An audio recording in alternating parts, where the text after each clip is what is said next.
Hola, ¿qué tal? Mi nombre es Luis Barrios y soy el profesor a cargo de la comisión de los viernes a las 20 horas en la cátedra de Antropología Filosófica para la carrera de salud. A pesar de que soy de esta comisión, bueno, este video es para todos, ¿no? Así que bueno, estamos en la unidad número 3, que es la unidad llamada El hombre como ser cultural, lenguaje y sentidos. Así que bueno, ya hemos estudiado varios temas en esta unidad y en esta oportunidad vamos a tratar el asunto de el género en disputa, así es como hemos denominado esta temática en alusión al texto que vamos a tratar aquí. Bueno, el texto fue escrito por Judith Butler. Butler es una autora norteamericana que nació en 1956 en Ohio y actualmente tiene 65 años. Es una filósofa que acostumbra a viajar mucho, vino varias veces a Argentina. Es una autora, además, que tiene una militancia política bastante activa. Incluso cuando en sus visitas a Argentina participó, por ejemplo, en actividades que se hicieron por la educación pública, en clases públicas y demás, así que estamos frente a una autora, quizás a diferencia también de varios autores que ya hemos leído y hemos estudiado, una autora que todavía sigue viva y una autora contemporánea que sigue produciendo, sigue pensando, sigue teniendo una obra académica bastante activa. Por mencionar, bueno, ella trabaja en la Universidad de California, está a cargo de la Cátedra de Literatura Comparada allí. Y bueno, y por mencionar algunas de sus obras, la que vamos a estudiar hoy, en realidad vamos a estudiar una parte del primer capítulo hoy, se llama El género en disputa, que se escribió en 1990. Y por mencionar algunas otras obras de esta autora, podemos encontrar, por ejemplo, Cuerpos que importan, escrito en 1993, y Deshacer el género, escritos en 2004. Quizás estas tres obras son las que de mayor reconocimiento de la autora, ¿no? Las obras más difundidas que tiene ella. Y en los campos de la filosofía en la que ella trabaja, particularmente hizo grandes aportes a una teoría que es conocida como teoría queer. Queer es un término en inglés que no tiene una traducción exacta al castellano, pero que podríamos decir que es algo de como es un término que se utiliza para insultar, agredir a las personas disidentes sexuales, ¿no? O sea, las personas que no son heterosexuales, es como el insulto trolo, puto, marica, desviado, ¿no?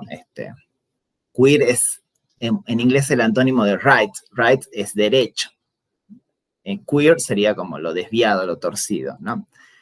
Así que esta es una teoría que surge en esta misma época, en la década de los 90, y Judith Butler es una de las principales autoras de este conjunto teórico.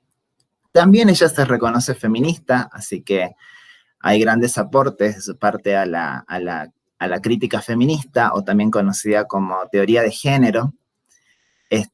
Y bueno, en términos filosóficos generales, sus campos de estudio son principalmente los que tienen que ver con la ética, la filosofía política y en relación con la filosofía, pero más específicamente con este otro campo que es la literatura, trabaja lo que es la teoría literaria. Así que bueno, la obra de ella, como les dije hace rato que vamos a introducirnos, es aquella que se llama El género en disputa, feminismo y subversión de la identidad, publicada en 1990, y quizás uno de los grandes ejes vectores o disparadores de este texto tiene que ver con una discusión que tiene Judith Butler con el feminismo académico norteamericano de la época en la que ella está escribiendo este texto, ¿no? Quizás uno de los conceptos o categorías que por las que ella es más conocida es la noción de performatividad. Y es en esta obra donde se empieza a presentar la teoría de la performatividad, que por supuesto se sigue desarrollando, se sigue complejizando con textos posteriores, e incluso cambiando de perspectiva, ¿no? Ya en sus escritos que tienen que ver más con la época del 2006, 2008, 2010 en adelante, ella da un vuelco, ¿no? Da un giro ético en donde su noción de performatividad es revisada. Y bueno, y es además, como ya les había dicho, este texto es uno de los textos fundantes de la conocida teoría queer, y además es una de las obras iniciadoras de la tercera ola del feminismo, ¿no? Esto está como también un poco en discusión cuando si hay una tercera o no hay una tercera ola, si ya estamos en una cuarta o incluso una quinta ola. Bueno, en realidad esto de las olas del feminismo, para mencionarlo rápidamente, tiene que ver con cambios sustantivos en la militancia feminista. La primera ola del feminismo tiene que ver con la lucha por la adquisición de los derechos políticos, como por ejemplo el derecho al voto, ¿no? Toda la lucha de las sufragistas. La segunda ola del feminismo, sin abandonar la preocupación por los derechos políticos y ciudadanos de las mujeres, asume además una frase muy constitutiva de este segundo momento, que es: lo personal es político. Entonces, también está preocupándose por ejemplo, derechos sexuales y reproductivos, los roles de género en el hogar y demás, ¿no? Y quienes sostienen que habría una tercera ola que estaría abierta un poco con obras como El género en disputa, plantean justamente la desconstrucción de la comprensión de mujer como una identidad estática, y están pensando distintas formas en las que no solamente se puede ser mujer, sino como además un sistema patriarcal, cis, heteronormativo, que ya vamos a desarrollar bien de qué se trata todo esto, afectaría y pondría en situaciones de desigualdades a distintos conjuntos de sujetos y subjetividades que conformarían, por ejemplo, también las disidencias sexuales, ¿no? Así que, bueno, como unas menciones generales sobre la obra. Bueno, empecemos un poco a tratar el tema. Bueno, empezamos con la idea del sujeto político del feminismo, ¿no?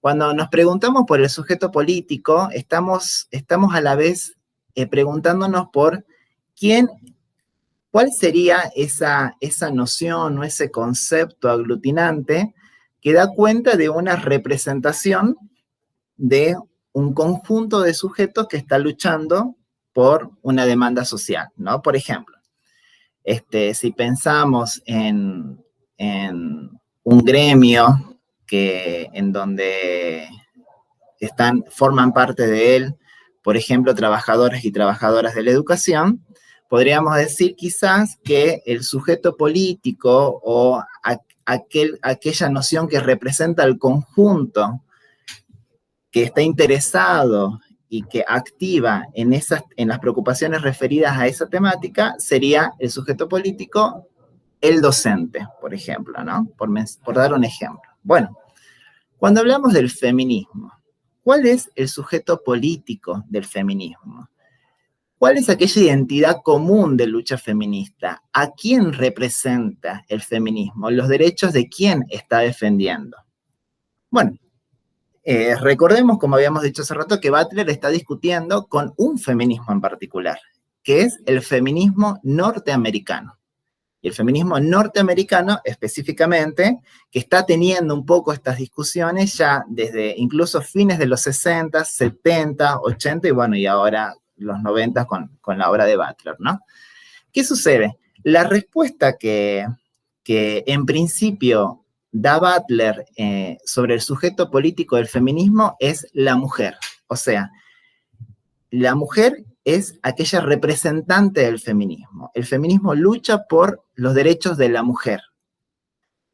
Y esta idea, dice Butler en principio, la mujer sería un concepto, una categoría que es estable. En un primer momento no se está hablando de las mujeres, de distintas mujeres, sino que se está hablando de la mujer. La mujer constituiría este sujeto político. Ahora, el problema en términos de militancia política que se venía dando, digamos, hacia adentro del feminismo, tiene que ver con que la mayoría, gran parte de las demandas que este feminismo norteamericano estaba militando, tenían que ver en realidad no con preocupaciones que le afectasen de forma directa a todas las mujeres o a diferentes tipos de mujeres o a mujeres que tienen distintas realidades, sino que se estaban priorizando aquellas demandas de una mujer con determinadas características, o sea, una mujer, por ejemplo, blanca, una mujer norteamericana, una mujer burguesa o de clase media alta, en muchos casos una mujer también académica, una mujer que pertenece a los grupos de élites. Entonces, si las preocupaciones del feminismo en realidad son las preocupaciones de este pequeño grupo de mujeres, pero sin embargo es un movimiento muy grande, un movimiento masivo en donde muchas mujeres no están teniendo esas preocupaciones como prioritarias, entonces hay como un desfase, ¿no? Respecto a lo que se está pidiendo con aquellas personas que forman parte de ese movimiento social. Bueno, esto Butler lo plantea en términos teóricos y ella justamente indica que habla de los problemas de las políticas de representación. O sea, ¿a qué se refiere con políticas de representación? A esto que acabo de decir, ¿no? Aquella estrategia política o aquella acción política que determina o elige un sujeto político como el representante, este sujeto político que va a representar al conjunto de personas que forman parte de ese movimiento político.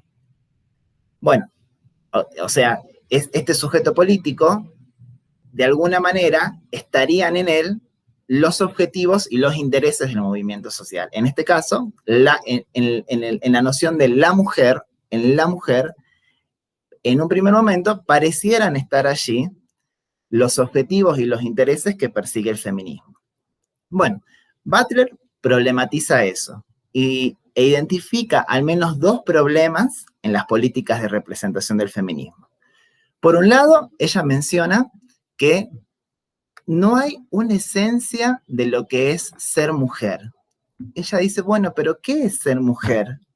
¿Qué es una mujer? Si este es el sujeto político, ¿cómo lo caracterizamos? Bueno, Butler menciona justamente que hay algunas intersecciones que no podemos obviar, no podemos simplificar todo a la mujer. ¿Por qué? Porque por un lado se encuentran aquellas intersecciones culturales, o sea, los sentidos diferenciados en contextos diversos. ¿Qué quiere decir con esto? No es lo mismo, por ejemplo, ser una mujer en Nueva York que vive en una de las zonas más residenciales, más privilegiadas de esa localidad, que por ejemplo, ser una mujer de pollera en Bolivia. Este ejemplo es mío, ¿no? Pero justamente las experiencias y lo que constituye ser mujer para una, para otra, son totalmente diferentes. Los sentidos que le caben sobre ser mujer a una y a otra son completamente distintos. Mucho más si nos ponemos a pensar en sociedades que son clasificadas como las no occidentales, ¿no? Pensemos, por ejemplo, en las sociedades previas a la conquista de América.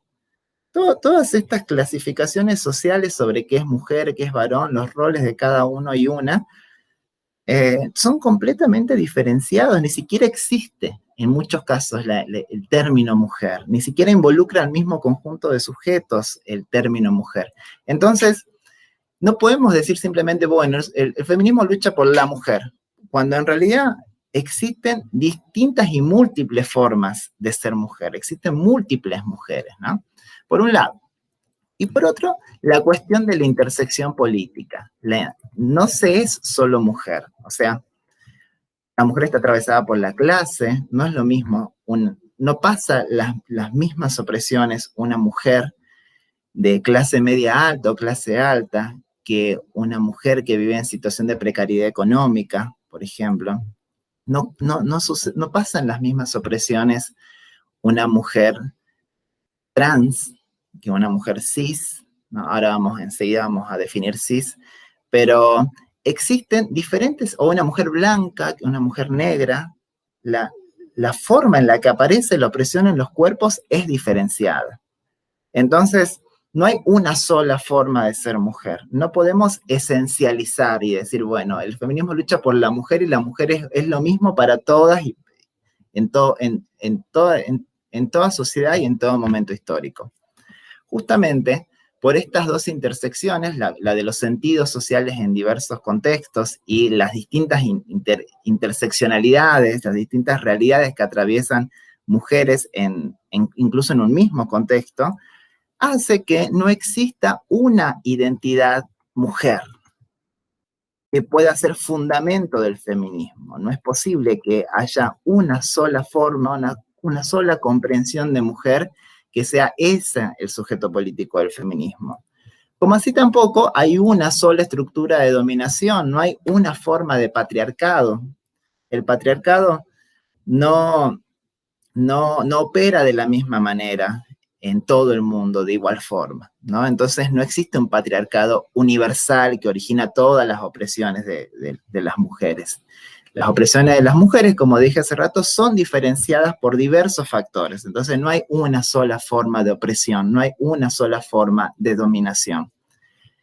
Butler, y esta frase me gustó del texto, porque tiene que ver un poco también con las preocupaciones que tenemos en la cátedra, asegura que esta postura de entender que hay una esencia de mujer y que esa misma esencia de mujer es por la que lucha el feminismo en todo el mundo, que la opresión de la mujer es la misma en todo el mundo, dice Butler, esto es colonizante y se apropia de culturas no occidentales para respaldar ideas de dominación occidentales. Claro,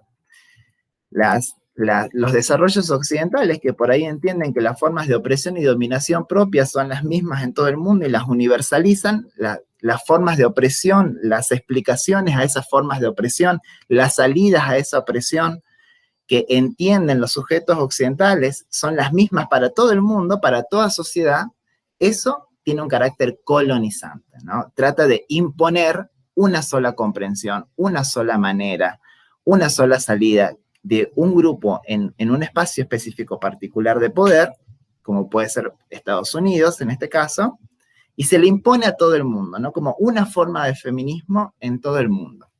Bueno, ese es uno de los problemas que encuentra Butler con pensar en que la mujer es el sujeto político del feminismo. Por otro lado, dice Butler, el sujeto mujer está formado en la misma estructura de poder de la que debe liberarse. Ahora lo explicamos un poquito más a esto. ¿Qué dice Butler al respecto? Se producen sujetos con determinaciones que incluyen a unes y excluyen a otros. Se producen sujetos con géneros binarios y atravesados por relaciones de poder mujer-varón. Los sujetos se constituyen, definen y reproducen en esos parámetros. Esta producción social se naturaliza y logra así su autoafirmación.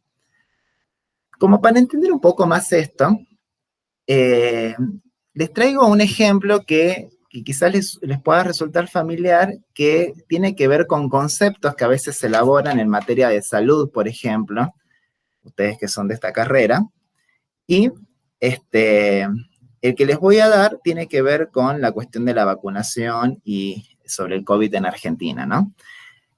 Tiene que ver con la idea de grupo prioritario. Grupo prioritario es un concepto que se crea e incluye a un conjunto de sectores, a un conjunto de sujetos que van a tener un carácter prioritario y primario para recibir, en este caso, la vacuna, ¿no? Entonces se crea el concepto grupo prioritario e incluye a algunos sujetos, pero excluye a otros sujetos. Bueno, En un principio, el grupo prioritario a recibir la vacuna a nivel nacional estaba compuesto por personal de salud, personal de Fuerzas de Seguridad y Fuerzas Armadas, personas mayores de 60 años y personal docente y no docente de nivel inicial, primario y secundario. O sea, el concepto de grupo prioritario estaba incluyendo a estos sujetos. Ahora bien, a partir de la semana pasada, esa noción de grupo prioritario cambió su sentido, cambió su significado, se modificó y ahora se amplió e incluye a más sujetos. En este caso, por ejemplo, a personas con VIH, hepatitis crónica, pacientes que hayan recibido trasplante o padezcan alguna discapacidad. Entonces, fíjense lo que sucede, ¿no? Un concepto incluye un grupo y excluye a otros. Y cuando es modificado, incluye quizás a más, o también en otros casos puede incluir a menos, pero siempre sigue excluyendo a otros. Bueno, esto que quizás es más fácil entenderlo porque tiene que ver con elementos que entendemos que grupo prioritario es un concepto que elabora un gobierno. Lo mismo sucede con el concepto mujer. El concepto mujer no es una identidad natural. No es que hay mujeres por naturaleza. No, sino que lo que es una mujer es creado, es producido social, social, cultural y políticamente. Bueno, esto es lo que plantea Butler, ¿no? Entonces, en principio se producen sujetos con determinaciones, o sea, sujetos que tienen determinadas características y que dentro de ese grupo están incluidos algunos y otros están excluidos. Entonces, en el concepto de mujer, pareciera que hay algunas que están incluidas y otras que no, ¿no? Hace rato decíamos, la demanda del feminismo tenía que ver más con las mujeres blancas, burguesas, heterosexuales, y aunque esa noción de mujer en realidad no estaba incluyendo a todas, incluía algunas y excluía a otras. Ahora, una vez que se producen estos sujetos, se producen socialmente, ¿no? Social e históricamente se producen.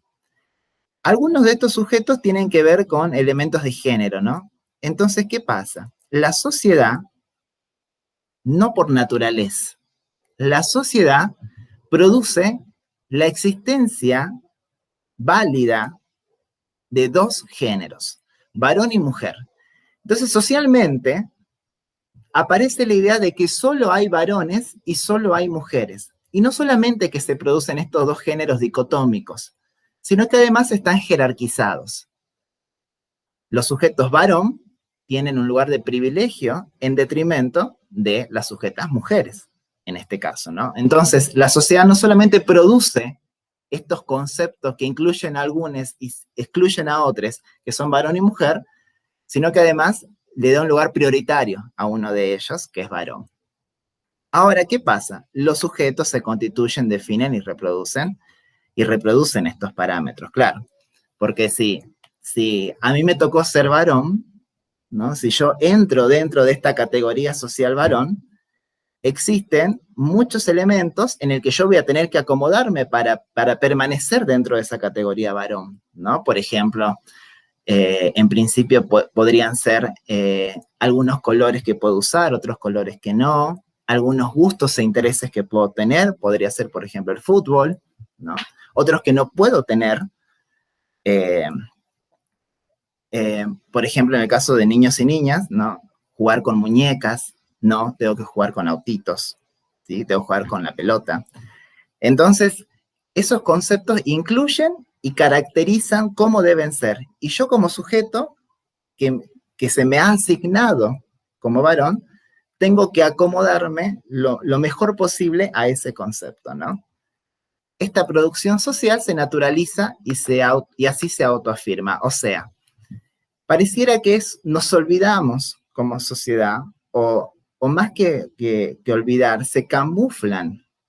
Estas producciones de sujeto varón y sujeto mujer son camufladas. Entonces, son presentadas como naturales. Naturalmente, como varón, me tiene que gustar el fútbol. Naturalmente, como mujer, la mujer tiene que cocinar, tiene que limpiar. Naturalmente, como varón, el varón tiene que salir a trabajar. Naturalmente, la mujer tiene que planchar bien la ropa, ¿no? Entonces, pareciera que construcciones que son sociales respecto a lo que es varón y es mujer pasan a ser como naturales. Entonces, toda esta estructura de poder que produce varones y mujeres, que caracteriza cómo deben ser esos varones y cómo deben ser esas mujeres, y además incluye a algunos bajo la categoría varón y a otras bajo la categoría mujer y excluye a otro conjunto de sujetos, bajo todo ese ordenamiento social de poder, dice Butler, bueno, las feministas norteamericanas al final, en vez de ponerse en contra de ese sistema de poder, basan su lucha en el mismo sistema de poder. O sea, en vez de criticar las construcciones sociales de varón y mujer, toman a una de ellas, la mujer, y dicen, bueno, nosotras somos la mujer y luchamos por la mujer. Entonces, finalmente, el sujeto mujer, les vuelvo a leer, está formado, está tomado, el sujeto político mujer está tomado de la misma estructura de poder que lo crea. Entonces, eso es completamente contraproducente. Difícilmente puedo emanciparme o liberarme si me aferro al mismo lugar de mi opresión. No sé si me explico. Espero que sí. La idea es, en gran síntesis, es el sistema de poder el que elabora estas nociones de varón y mujer y todo lo que significa cada una. Así que el feminismo no puede tomar una de ellas, no puede tomar al mismo poder y decir nosotras somos la mujer. No, hay que tomar una postura crítica para poder tener una verdadera emancipación o liberación. Bien, estos serían los dos problemas que encuentra Butler a las políticas de representación. Ahora, entonces, ¿qué hacemos? Si estamos viendo que las políticas de representación en el feminismo norteamericano que toman a la mujer no sirven, en realidad están siendo contraproducentes, en realidad no están tomando en cuenta la multiplicidad, no están tomando en cuenta las distintas realidades. ¿Qué hacemos? ¿Tiramos la política de representación a la basura? No, dice Butler, no podemos prescindir de las políticas de representación. No podemos, no es porque si prescindimos de ella, si no tomamos políticas de representación, no hay acción colectiva posible. Para que haya acción colectiva, para que haya un conjunto de sujetos o sujetas o sujetes que se aglutinen, que se unan, que articulen con el fin de activar, militar o luchar a favor de una problemática, a favor de una demanda social, en contra de problemáticas sociales de opresión, tiene que haber una política de representación que una, ¿sí? Así que es para que haya acción política y para que haya cambio y para que haya transformación social, las políticas de representación son necesarias. Entonces, ¿qué hacemos?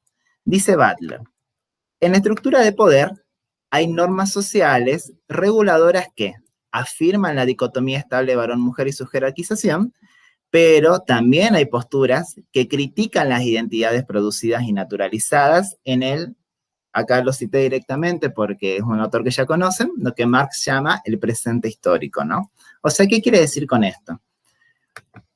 Es cierto que la estructura de poder está produciendo varones y mujeres, y que uno tiene una jerarquía de superioridad por sobre la otra.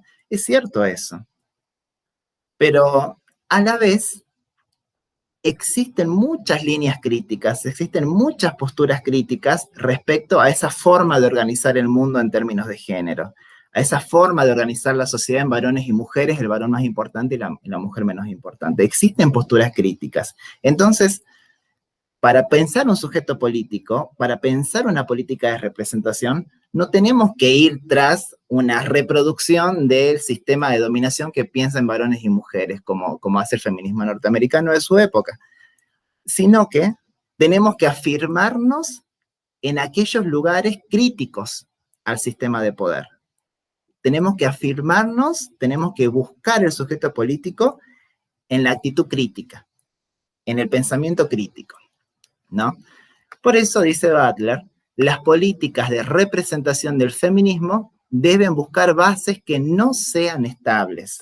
¿Por qué? Porque como habíamos visto, la noción de mujer es estable. Piensa en una sola forma de mujer con muchas características, con algunas características que incluyen a una y excluyen a otras. Entonces, las políticas de representación no tienen que buscar bases que sean estables, que sean únicas, que piensen una sola realidad, sino que contemplen una construcción variable de la identidad.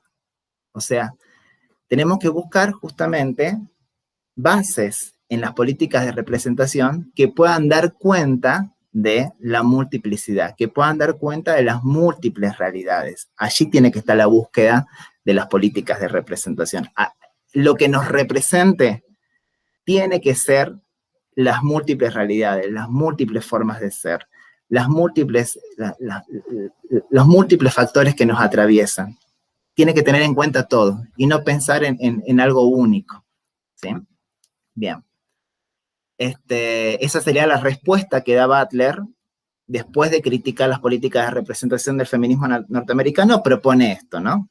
Unas políticas de representación que busquen la complejidad, la variedad, la multiplicidad. Bien, entonces Butler nos pasa a explicar justamente cómo, porque hace rato yo les había dicho que las estructuras de poder producen varones y producen mujeres y le dan determinadas características, ¿no? Bueno, esta acción, este procedimiento, este mecanismo de producción de sujetos, este mecanismo de producción de varones y producción de mujeres, Butler lo llama el orden sexo-género-deseo. ¿Sí? Y yo, para actualizar un poquito, este es un texto de 1990 y ahora estamos en 2021, le agregué, esto es mío, o también cis-heteronormatividad, ¿no? Quizás escucharon el término heteronormatividad. Bueno, ¿en qué consiste? ¿Cómo funciona el orden obligatorio sexo-género-deseo? ¿Cómo se producen estos sujetos? Bueno, dice Butler que existen distintas categorizaciones, distintas clasificaciones en términos de género que son las dominantes, ¿no? Que son las que se producen con intereses políticos. Bueno, entonces ella plantea las siguientes. Sexo, género, o podríamos decir identidad de género, también podemos decir expresión de género, habla de la feminidad y la masculinidad, lo que podemos nosotros llamar roles de género, y podemos aumentar también la orientación sexual, ¿no? Esto, por supuesto, en este apartado no está ordenado con esta estructura, ni quizás tampoco necesariamente con estos términos, pero yo lo ordeno así, quizás para hacerlo, para darme a entender mejor, ¿no? Bueno, ¿cómo funciona esto entonces? En principio está la idea de que las personas, cuando nacemos, existen solamente dos posibilidades. ¿Nacemos macho o nacemos hembra? O sea, o se puede nacer macho o se puede nacer hembra. No otra cosa. Esto puede leerse, si alguien nació macho o alguien nació hembra, de acuerdo a las características, por ejemplo, anatómicas, ¿no? La genitalidad. El macho nace con pene, la hembra nace con vulva, por mencionar alguna, ¿no? Y los cromosomas. En el caso del macho, XY, en el caso de la hembra, XX. Bueno, esto sería, entre comillas, lo natural, ¿no? La naturaleza ofrece machos con pene y cromosomas XY y hembras con vulva y cromosomas XX, ¿no? Pareciera ser eso lo que da la naturaleza, lo natural. No hay pensamiento, no hay concepto. En principio pareciera que no. Bueno, sobre el género. ¿Cuál es la identidad de género? Bueno, aquella persona macho, es decir, que nace con pene y cromosomas XY, tiene que identificarse como varón. Esa persona es leída, interpretada, ese cuerpo es interpretado, es convocado como varón, ¿no? Y en cambio, la hembra es entendida y convocada como mujer. Y con eso, con varón, con los términos varón y mujer, además aparecen una serie de sentidos, de significaciones, de expectativas sobre qué, cómo es y qué debe hacer un macho, un varón, qué debe hacer, cómo debe ser una mujer, ¿no?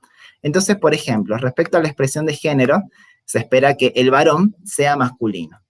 Lo que socialmente se espera de los varones es que tengan conductas masculinas. Por ejemplo, podríamos dar algunos, tener el cabello corto, en muchos casos, caminar no moviendo mucho las caderas, por ejemplo, el gusto por el fútbol, habíamos dicho, por ejemplo, ¿no? En cambio, también se dan características sobre la mujer que debe ser femenina, ¿no? La mujer tiene que ser recatada, la mujer no puede ser demasiado extrovertida, no debe ser demasiado suelta, tiene que estar como más ubicada, más en su lugar. Existen prendas de vestir que son únicas y propias de las mujeres. No se le dan ciertas características y ciertas expectativas, ¿no? La mujer, tener hijos, ¿no? Lo que se escucha esa frase, ¿no? Una mujer no es mujer hasta que tenga hijos. Bueno, ahí están las expectativas, ¿no? Lo que se espera de las mujeres.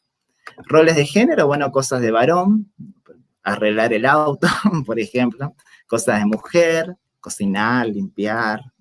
Obviamente estamos hablando, acuérdense, ¿no? De la estructura de poder y de lo que los sentidos sociales imponen sobre estos cuerpos. Orientación sexual, o sea, el varón tiene que tener como sujeto de deseo a la mujer. Y la mujer tiene que tener como sujeto de deseo al varón. O sea, la orientación sexual en el orden obligatorio sexo-género tiene que ser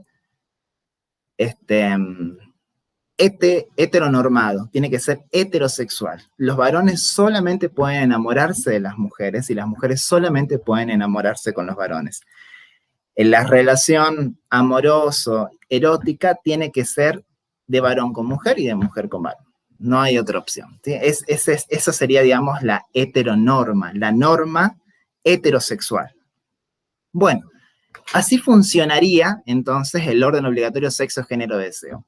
Si nace con pene y genitalidad y con cromosomas XY, ese sujeto debe ser varón, debe identificarse como varón, tiene que comportarse de forma masculina, tener intereses, gustos y habilidades referidas a lo que socialmente se entiende como cosas de varón y debe enamorarse de una mujer. Y la mujer, aquella bebé que nace con vulva y con cromosomas XX, tiene que identificarse como mujer, tiene que comportarse de forma femenina, debe interesarles aquello que la sociedad espera que les gusten a las mujeres y puede enamorarse solamente de un varón.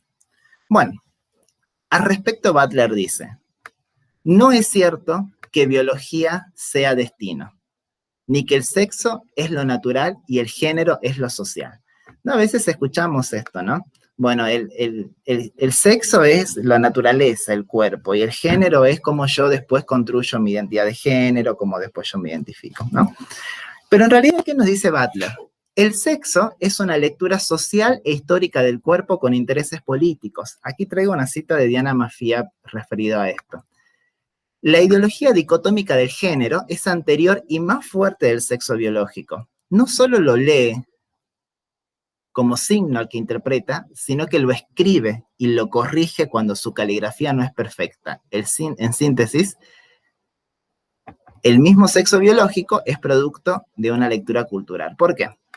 ¿Es cierto que solamente la naturaleza nos ofrece varones y mujeres? O sea, ¿es cierto que solamente la naturaleza nos ofrece cuerpos que nacen con pene y con cromosomas XY o cuerpos que nacen con vulva y cromosomas XX? ¿Eso es cierto?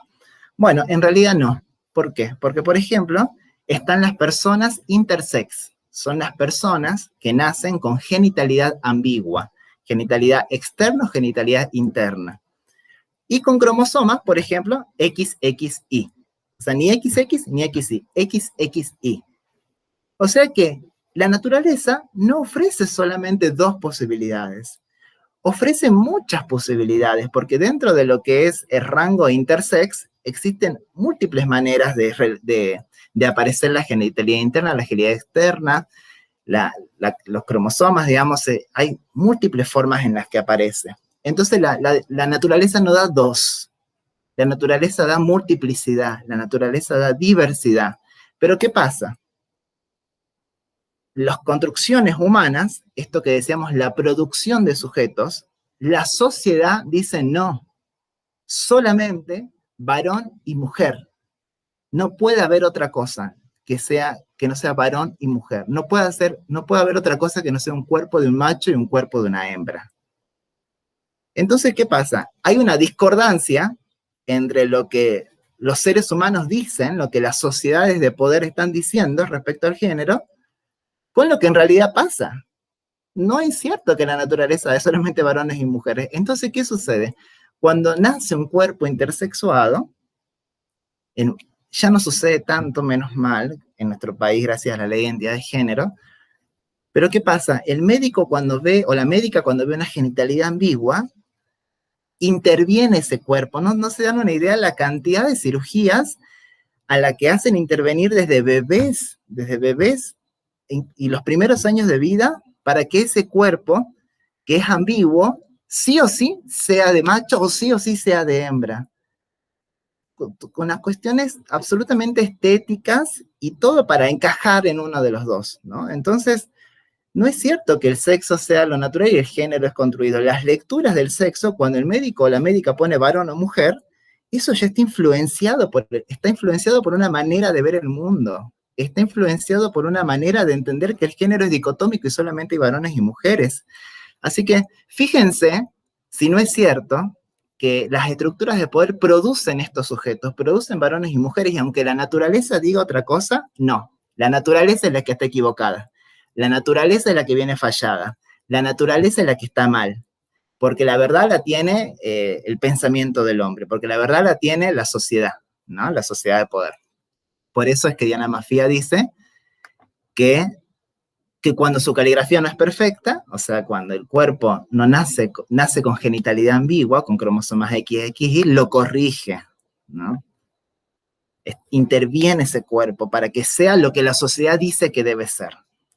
Bueno, lo mismo entonces si rompemos esa supuesta base por naturaleza macho-hembra que no es tal, en realidad, ¿qué sucede? Rompemos también todas esas columnas, ¿no? Entonces, ¿qué sucede? Sucede que una persona que por más que nazca con pene y cromosomas XY, puede autopercibirse como mujer. No es, no es, no es imposible que esa persona se autoperciba como mujer por más de tener pene y por más de tener cromosomas XY. Lo mismo, esa persona que nació con genitalidad femenina, con vulva, por ejemplo, por mencionar una, y cromosomas XX, puede autopercibirse como varón. Y estas personas intersex, con genitalidad ambigua, pueden llegar a autopercibirse como varón o como mujer. Entonces, a su vez, también rompemos esta regla, esta norma respecto a la expresión, los roles y la orientación sexual. Entonces, puede haber incluso varones que tengan intereses de cosas que la sociedad dice que son de mujer, ¿no? Puede haber varones con comportamiento que la sociedad entiende como femeninos y mujeres con comportamiento que la sociedad entiende como masculinos, no están masculinizadas.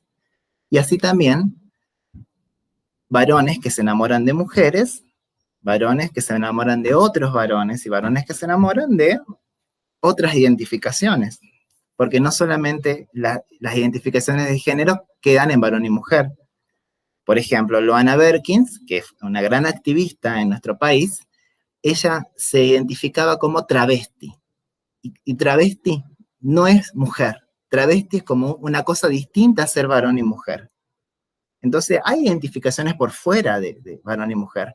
Quizás habrán escuchado el género no binario. El género no binario también es una identificación de género que está por fuera. No es ni varón ni mujer, es no binario. Está por fuera de la binariedad. Entonces, esto que el orden obligatorio sexo, género, deseo dice macho, varón, masculino, cosa es varón, hembra, mujer, femenina, cosa es mujer, eso se da socialmente de muchas otras maneras. Está atravesada la multiplicidad y se pueden combinar de distintas formas, ¿no? Todo eso sería en contra de la heteronorma, por supuesto.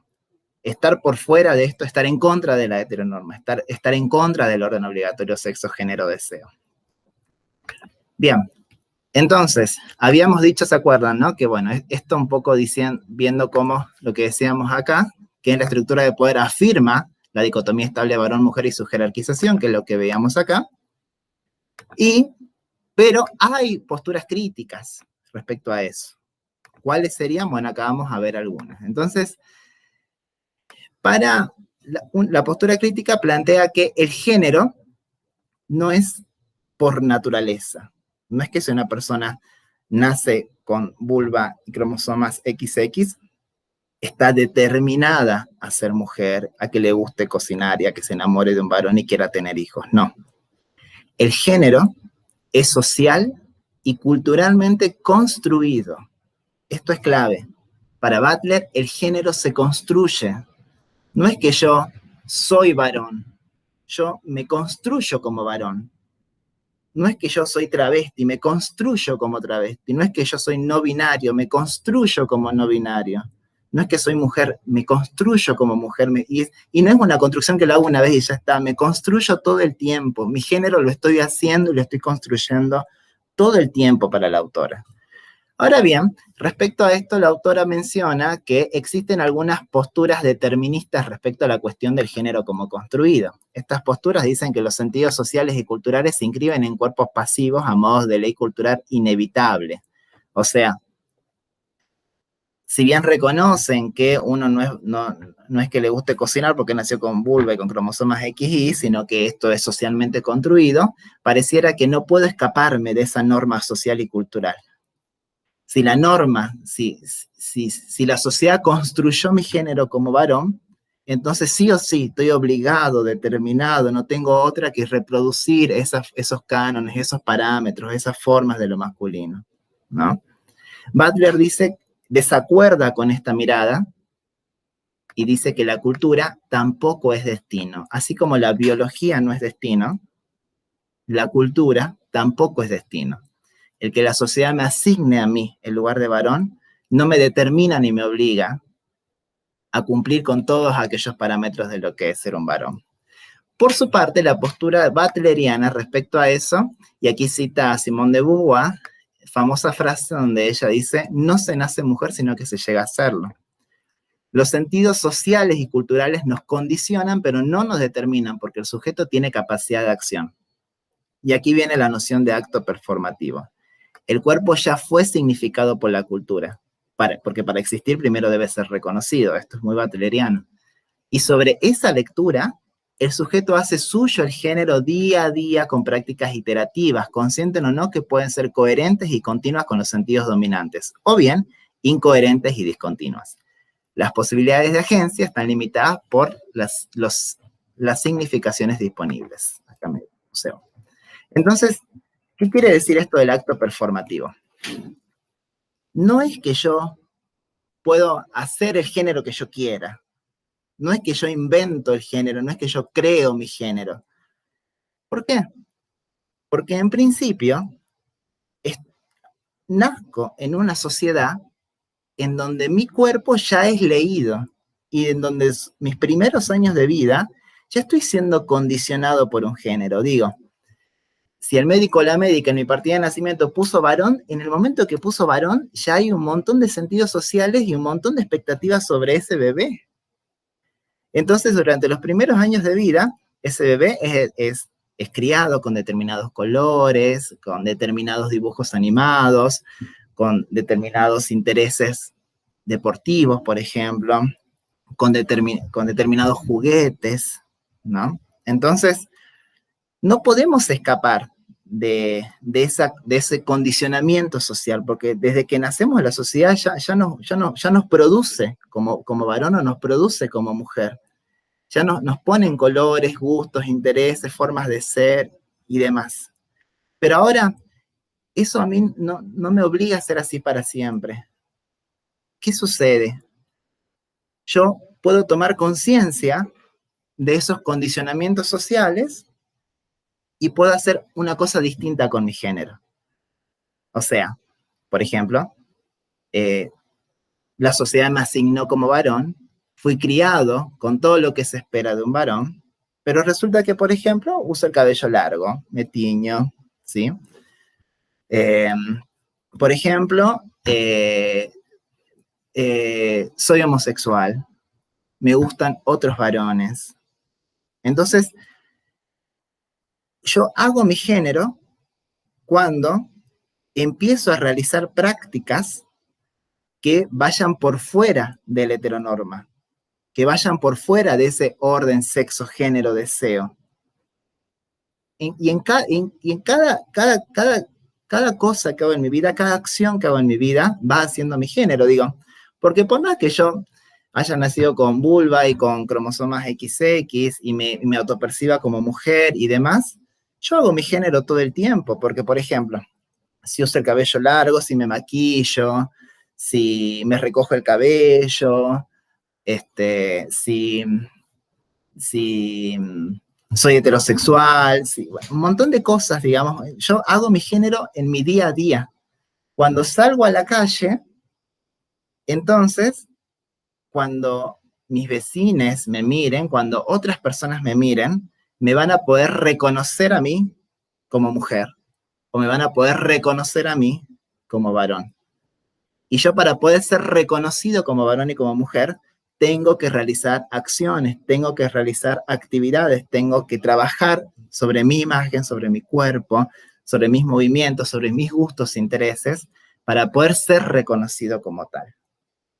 Y no es que lo hago una vez y ya está. Tengo que hacerlo todos los días de mi vida, para siempre, ¿sí? Hasta que muera. Entonces, ¿qué sucede? Cuando yo, consciente o no de ello, ¿no?, reproduzco la heteronormatividad, reproduzco el orden sexo-deseo, ¿qué pasa? Resulta que mis prácticas son coherentes y continuas. Son coherentes y continuas con el orden obligatorio sexo-género-deseo. ¿Sí? Muy rápido. Si nací con pene, me identifico como varón, camino así, tengo voz gruesa, me gusta el fútbol, me gustan las chicas, bueno. Entonces, ahí yo estoy siendo coherente y continuo con esos sentidos sociales dominantes. Ahora, si no sucede así, como es mi caso, ¿sí?, como podrán ver, mis prácticas, mis acciones, mis actividades son incoherentes y discontinuas con el sistema cis heteronormado o con el orden obligatorio sexo, género, deseo. No estoy cumpliendo esa obligatoriedad. Estoy siendo incoherente con ese sistema. Estoy siendo discontinuo con lo que ese sistema me dice que debo hacer, ¿no? Entonces, mis prácticas pueden ser coherentes o incoherentes. Pueden ser continuas o discontinuas respecto a ese sistema de dominación, ¿sí? Ahora, puedo hacer lo que quiera, de repente invento un género de la nada y todo el mundo es distinto género y es cualquier cosa. No, dice Butler, porque las posibilidades de agencia, la agencia es la capacidad de acción, ¿no? Las posibilidades de acción, las posibilidades de agencia están limitadas por las significaciones disponibles. No hay original. No es que yo, bueno, decido maquillarme porque soy libre de maquillarme y yo hago mi género como quiero, me maquillo. No es que yo inventé maquillarse, ya existe. Entonces, por más de que yo realice acciones o prácticas discontinuas con el sistema orden género-deseo, sexo-género-deseo, perdón, igual estoy dentro de los sentidos disponibles, no estoy por fuera, no es que invento algo completamente nuevo, algo que no existía antes, no, sigo utilizando los sentidos disponibles y con ello hago mi género todo el tiempo, ¿no? Bien, eso un poco me pasa a mí cuando voy por la calle, digamos. Fíjense, acá la idea de matriz de inteligibilidad, vamos a entender mejor esto. Los sentidos sociales dominantes de lo que es ser varón y de lo que es ser mujer constituyen marcos de inteligibilidad, que son parámetros sociohistóricos de reconocimiento y regulación social mediante prácticas reguladoras. O sea, seguimos condicionados por la sociedad. Yo no puedo ser lo que quiero inventar, crear algo nuevo. ¿Por qué? Porque existen marcos de inteligibilidad. ¿Qué es inteligibilidad? Es inteligir, entender, comprender, ¿no? Entonces, por ejemplo, quizás cuando quizás una mujer que sigue el orden sexo, género, deseo, camina por la calle, bueno, fácilmente, quien la ve dice, bueno, acá va una mujer, acá va una chica, ¿no? Pero cuando va una persona como yo, por ejemplo, ¿no?, caminando por la calle, es como que no se comprende bien qué soy, ¿no? ¿Qué es esto? ¿Qué es un varón o una mujer? ¿Por qué tiene el cabello así? ¿Por qué camina así? ¿Por qué se mueve así? ¿No? Entonces confunde. ¿Qué es esto que va caminando por acá? ¿qué es esto que subió al colectivo recién? ¿Qué es esto que ingresa al aula y me da clases? No puedo, cuesta ser reconocido, ¿no? Entonces, los marcos de inteligibilidad dicen cómo debe ser un varón, cómo debe ser una mujer. Establecen esos parámetros de lo que veíamos en el orden obligatorio sexo, género, deseo. Establecen esos parámetros. O sea, hay prácticas regulatorias, prácticas que regulan cómo deben ser un varón y una mujer y que nosotros y nosotros podemos reproducir o no, digamos, ¿no? Ahora, mientras más se alejen los sujetos de estos marcos de inteligibilidad, mientras más se alejen los sujetos de estos marcos de inteligibilidad, más ininteligibles se vuelven. Esto es lo que les decía, ¿no? Me vuelvo ininteligible, no me pueden inteligir. ¿Qué es esto? ¿Qué es este ser que está caminando? No comprendo. ¿Qué sucede? ¿Qué hace la sociedad cuando aparece una persona que está por fuera de los marcos de inteligibilidad, que no se comporta como debe comportarse un varón? Que es una mujer porque es una mujer entre comillas porque tiene vulva y tiene cromosomas XX, pero no está, tiene el pelo corto, se la ve que camina masculina, se vuelve inteligible, no se entiende bien. Bueno, ¿qué sucede? Se vuelven, dice Butler, fantasmas, se vuelven prohibidos, se vuelven defectos en el desarrollo del campo, imposibilidades lógicas que no pueden existir. Cuando se está por fuera de los marcos de inteligibilidad, mientras más fuera se esté de los marcos de inteligibilidad, se pierde el carácter de sujeto. No soy más sujeto, porque para ser sujeto tengo que caber en los marcos de inteligibilidad, tengo que ser comprendido por esos parámetros. Y me vuelvo abyecto, ¿no? Abyecto, aquel desagradable, ¿no? Vil, malvado. Bueno, acá traigo otra cita de Mafia, en línea con esta, para ver qué sucede cuando estamos por fuera de la norma, ¿no? Afirmar que los sexos son dos es afirmar también que todos estos elementos irán encolumnados, ¿no? Lo que veíamos hace rato, macho, varón, masculino, cosas de hombre, bueno, eso es la columna, no estar encolumnados. Que el sujeto tendrá la identidad subjetiva de género de su sexo anatómico y cromosómico, lo expresará y aceptará los roles correspondientes y hará una elección heterosexual. Miren qué importante acá, qué pasa con los abyectos, qué pasa con los que estamos por fuera, que no nos comprenden, no estamos concebidos en la matriz de inteligibilidad. Lo que escape a esta disciplina se considerará perverso, desviado, enfermo, antinatural, y será combatido con la espada, con la cruz, con la pluma, con el bisturí y con la palabra. Bueno, espero que no, pero quizás hayan visto alguna vez, o quizás ustedes también lo hayan hecho, ¿no? Cuando va caminando una persona homosexual, femenina, por la calle, y un grupo de varones le gritan, puto, trolo, o se les ríen, o le hacen... O sea, fíjense cómo está el disciplinamiento, ¿no? Cómo aparece el disciplinamiento diciendo, estás por fuera de la norma, entonces la sociedad disciplina. Porque te quiere dentro de la norma, te quiere dentro de esos parámetros, ¿no?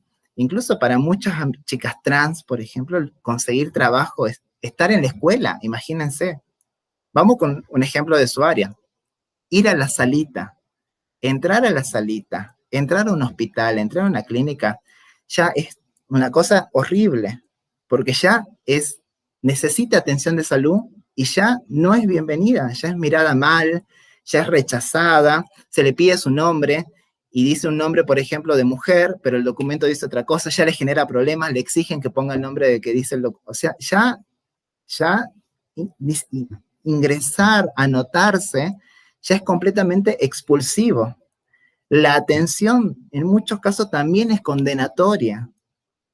Culpan a su identidad de género, por ejemplo, de quizás algún problema de salud que esté teniendo, cuando no va por ahí, ¿no? Entonces, gran responsabilidad de quienes forman parte del sistema de salud y desde el cual ustedes van a formar parte, es hacer de los espacios de salud pública y privada también lugares inclusivos, lugares para que quienes necesiten atención de salud por más que estén por fuera de los parámetros sociales de cómo debe ser un varón y cómo debe ser una mujer, pueda tener una vida digna, pueda recibir la atención necesaria, ¿no? Y no seguir reproduciendo este disciplinamiento, capacitar a médicos y médicas, capacitar a enfermeras y enfermeros, al personal de salud, administrativas, ¿sí? Pero bueno, ¿qué dice Butler? Y con esto terminamos. Su insistencia y proliferación, o sea, la insistencia y proliferación de estos abyectos, de estos sujetos incomprensibles, desnuda los marcos de inteligibilidad. Mientras más mientras más abyectos haya, mientras mayor sea estas discontinuidades con la cis heteronorma, no le dije que era cis. La persona cis es la que se identifica, su género se autopercibe con el sexo asignado al nacer. O sea que si el médico o la médica puso varón y yo me autoidentifico varón, soy una persona cis. Si el médico puso mujer y yo me autoidentifico mujer, soy una persona cis.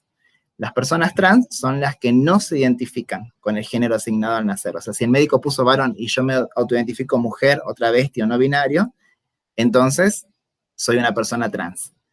Si el médico puso varón y yo me identifico como mujer, trans, travesti o persona no binaria, también soy una persona trans. O sea que eso es cis y trans.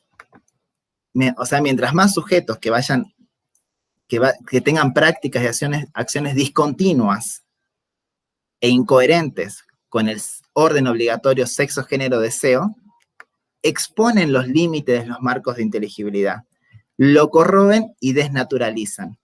Abre la posibilidad a matrices diferentes y subversivas. Demanda la existencia vivible de otras posibilidades que no sean las impuestas.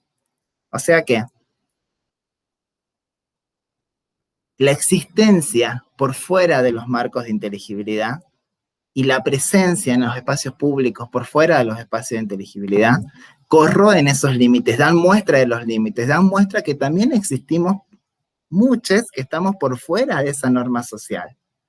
Entonces, eso hace que de a poco esos límites puedan ir incluyéndonos más y más, ¿no? Este texto se escribió en 1990. Fíjense, en Estados Unidos, fíjense qué pasó en Argentina hasta ahora. La insistencia y proliferación de las personas sexualmente disidentes incluso nos ha valido conseguir leyes como el matrimonio igualitario, leyes como la identidad de género, leyes como el cupo laboral trans, ahora estamos pidiendo la ley integral trans. O sea que empieza a haber un reconocimiento. ¿Por qué? Por las marchas del orgullo, por vernos en la calle, por soportar la burla, por demostrar que eso de varón, mujer, macho, hembra, que los varones tienen que ser así, que las mujeres tienen que ser así, no es natural, no es por naturaleza, es social, es cultural, y que eso no tiene por qué ser la norma, sino que hay muchas otras posibilidades de hacer el propio género. Insisto, no que uno lo crea, lo inventa algo completamente nuevo. Bajo los condicionamientos sociales, uno hace su propio género. Y aún así tiene derecho a la educación, derecho a la salud, derecho a conseguir un trabajo, derecho a vivir. Porque lamentablemente este disciplinamiento del que habla Diana Mafía en muchos casos le cuesta la vida a muchos compañeros, trans, maricas, tortas, intersex, por ejemplo, ¿no? Así que es necesario este camino, ¿no? Es necesario este camino, insistir en la presencia frente a los marcos de inteligibilidad. Bueno, espero haber sido claro, creo que me pasé un poco del tiempo, rápido las consignas. ¿Qué críticas realiza Butler a las políticas de representación del feminismo norteamericano? ¿Cuál es su propuesta al respecto? Lo vimos. Esta es más para pensar, pero para pensar en relación al texto, ¿no? ¿Una mujer trans sigue el orden obligatorio sexo, género, deseo? ¿Sí o no? ¿Por qué? Proponer otro ejemplo concreto de un sujeto que realice prácticas incoherentes y discontinuas con la cis heteronormatividad. Entonces, les doy un ejemplo, ustedes me tienen que decir si, o le tienen que decir a sus profes de su comisión, si una mujer trans sigue o no sigue el orden obligatorio sexo, género, deseo, y por qué. ¿Por qué dicen que sí o por qué dicen que no? Y por otro lado, tienen que dar un ejemplo de también otro sujeto, sujeta, sujete, que sus prácticas sean discontinuas e incoherentes con el sistema sexo-género-deseo, ¿no? Recuerden que cis heteronormatividad lo usamos acá como sinónimos del sistema del orden obligatorio sexo-género-deseo. 3. ¿Existe libertad absoluta para que cada quien haga el género que quiera? ¿Por qué? O sea, yo soy absolutamente libre para hacer lo que yo quiera, ¿no? Yo hago lo que se me canta, no sé. Bueno, la respuesta es no, claramente, pero la idea es por qué, ¿no? Entonces la justificación del por qué, ustedes la tienen que dar con fundamentos del texto. Y por último, ¿qué implicancias tiene estar por fuera de la matriz de inteligibilidad? Ser abyecto. ¿Qué implicancias tiene en la vida de una persona estar por fuera de la matriz de inteligibilidad de género? ¿Sí? Vimos unas negativas, ¿sí? Pero también vimos una positiva, ¿no? Así que hay una salida, hay una puerta para Butler. Bien, estas son las consignas del TP5, después les diremos la fecha de presentación, tengan en cuenta bueno, tengan en cuenta lo que siempre le decimos para los prácticos, de cómo debe guardarse el archivo, cómo se escribe, integrantes y demás. Así que bueno, eso sería todo. Muchas gracias, espero que disfruten el texto y ojalá que también tengamos instancias de debate, porque sabemos que es un tema polémico.